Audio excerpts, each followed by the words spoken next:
All right, everybody, another late upload because we've still got to do our linebackers. And I don't think this is everybody because I don't think they've posted all the results yet, but I've got other things to do tonight. I can't sit here and wait for everything to come out and then post a video at like 9 p.m.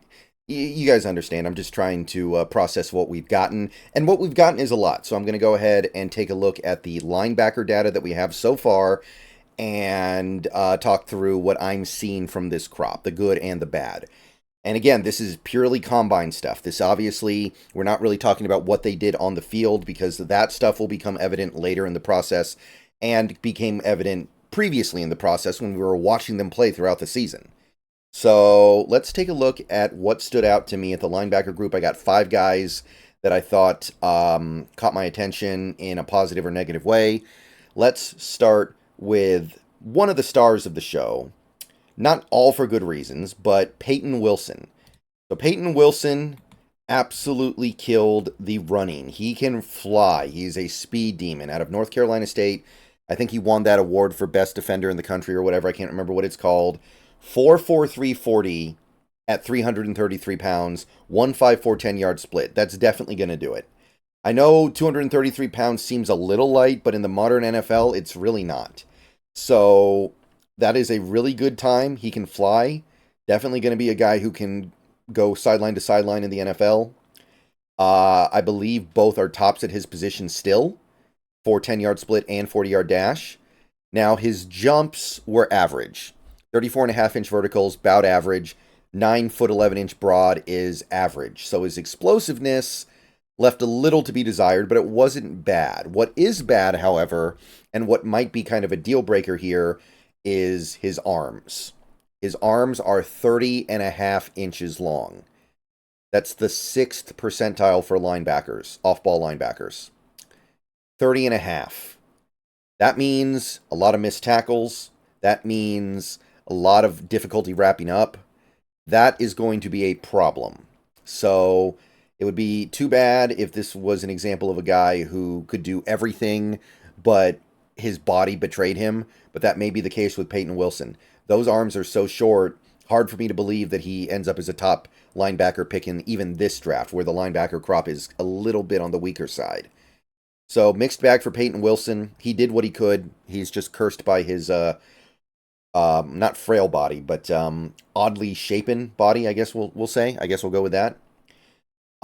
Next guy is really exciting to me, and I thought he did a fairly good job today of showing what he can do and indicating good things. Edan Cooper, who has kind of become my number one linebacker in this class out of nowhere. Him and Junior Colson are kind of my top guys at this point.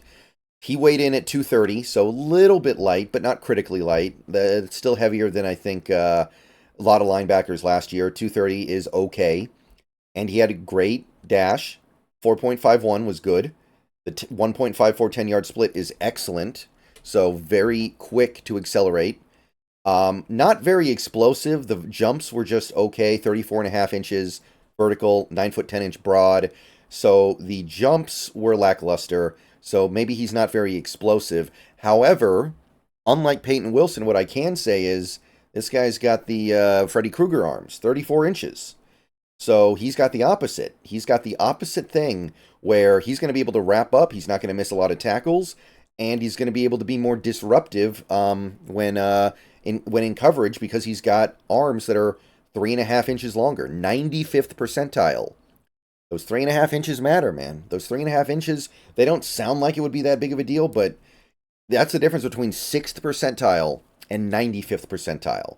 So Edan Cooper is definitely a guy that I'm going to continue to be very interested in as things go along here.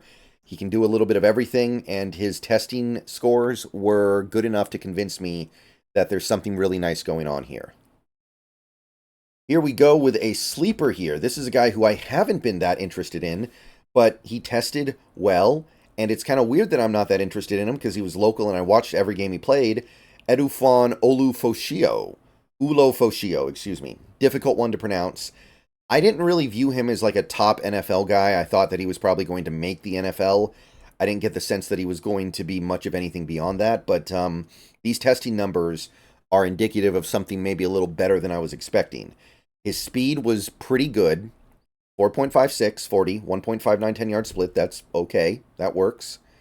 But his explosiveness was off the charts. In fact, I think he had the best jumps of any linebacker. 39.5-inch vert, 10-foot 8-inch broad. So explosiveness is out the building. That's more than I expected for sure.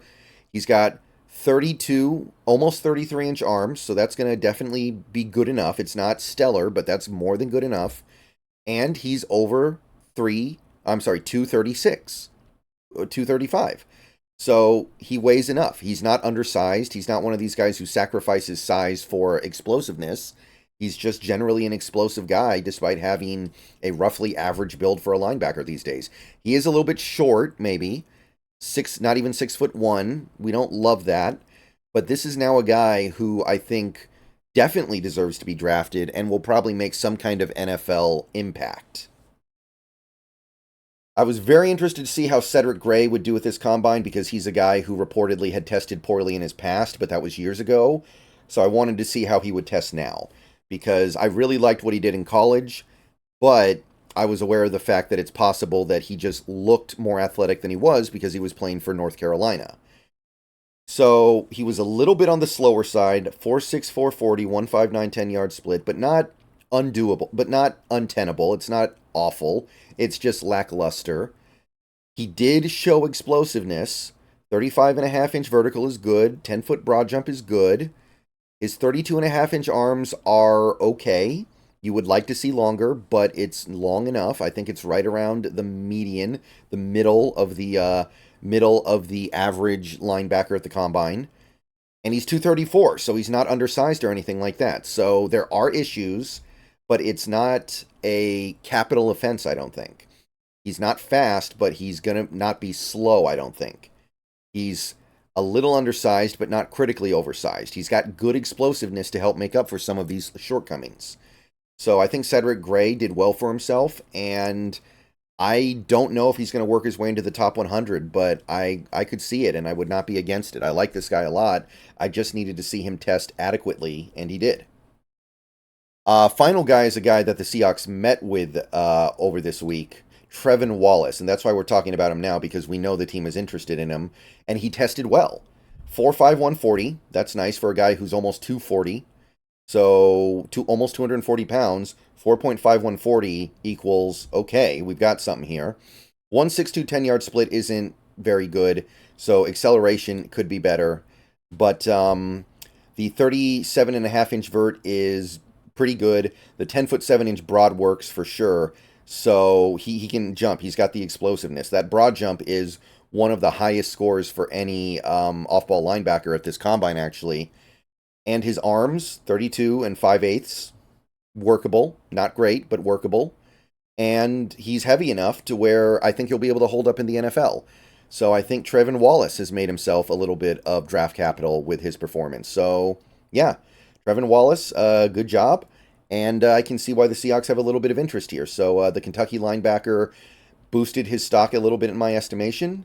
And that's what I have to say about these linebackers. So let me know what you think. Let me know if you guys think I missed anything. I definitely did. Some of the data hasn't even been posted yet for the linebackers as I'm making this video. We're going to learn some stuff from the 3-cone and 20-yard shuttle. I will probably have to make another video just about that because that's so important for a linebacker. But I wanted to talk about what we had. All right, I'll see you guys later. Go Hawks. By the way, if you're watching this, I'm on stream on Twitch. Come see me. See you guys later.